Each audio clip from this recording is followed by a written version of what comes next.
326 ईसा पूर्व। ये वो काल था जब संसार का नक्शा तलवार की नोक पर बदला जा रहा था। एक युवक जिसकी आयु मुश्किल से 30 वर्ष थी, अपने घर मकदूनिया से हजारों मील दूर निकल चुका था। नाम था अलेक्जेंडर तृतीय, जिसे आज संसार सिकंदर के नाम से पहचानता है।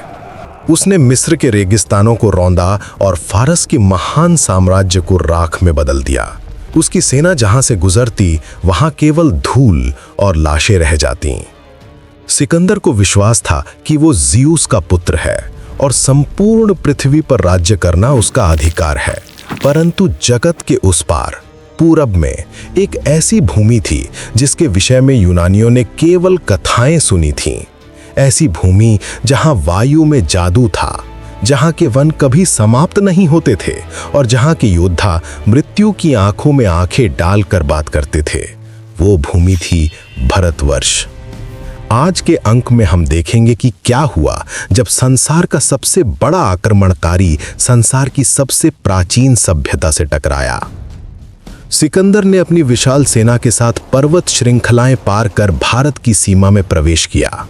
उसे लगा कि यहां भी उसे कठोर प्रतिरोध मिलेगा, परंतु यहां उसने भारत की सबसे बड़ी दुर्बलता देखी, जो थी आपसी फूट।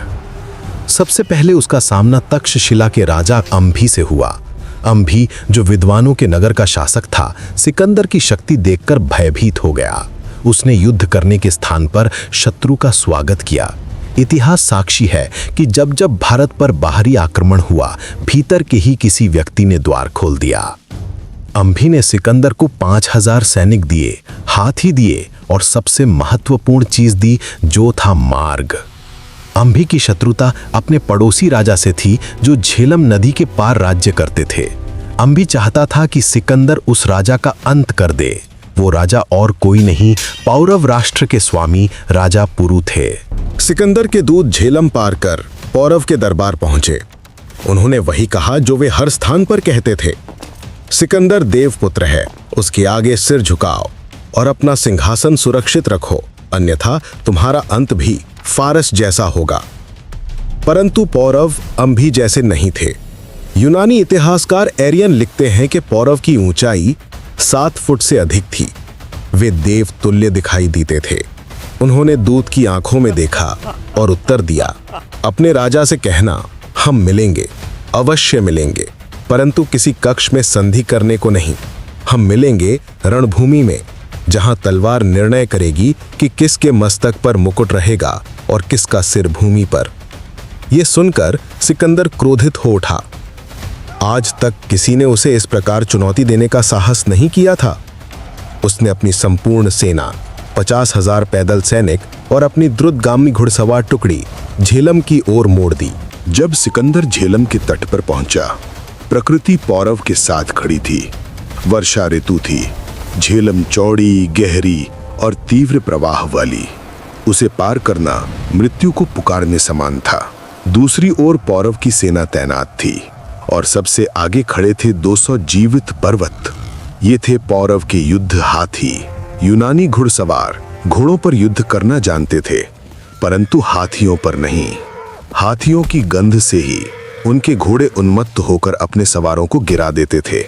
सिकंदर समझ गया कि यदि उसने सीधे आक्रमण किया तो ये हाथी उसकी सेना को रौंद कलेंगे। आरंभ हुआ मनोवैज्ञानिक युद्ध। दोनों सेनाएं महीनों तक नदी के आर पार खड़ी रहीं। सिकंदर ने एक चाल चली। वह प्रत्येक रात्रि अपने सैनिकों को ढोल पीटने और शोर मचाने का आदेश देता, मानो वे अभी पार उतरने वाले हों। पौरव की सेना रात्रि भर जागती, हाथियों को तैयार रखती, पर आक्रमण नहीं होता। धीरे धीरे पौरव के सैनिक थकने लगे। उन्हें लगा सिकंदर केवल भय दिखा रहा है, पर वे भूल कर रहे थे। सिकंदर शोर इसलिए नहीं करा रहा था कि पौरव को डराए, बल्कि इसलिए कि वह अपनी वास्तविक योजना को छुपा सके। एक रात प्रकृति ने अपना सबसे भयानक रूप दिखाया। बिजली कड़की, बादल गरजे और वर्षा इतनी तीव्र हुई कि कुछ दिखाई ही नहीं देता था। पौरव के गुप्तचर सोचते थे कि ऐसी रात में आक्रमण असंभव है।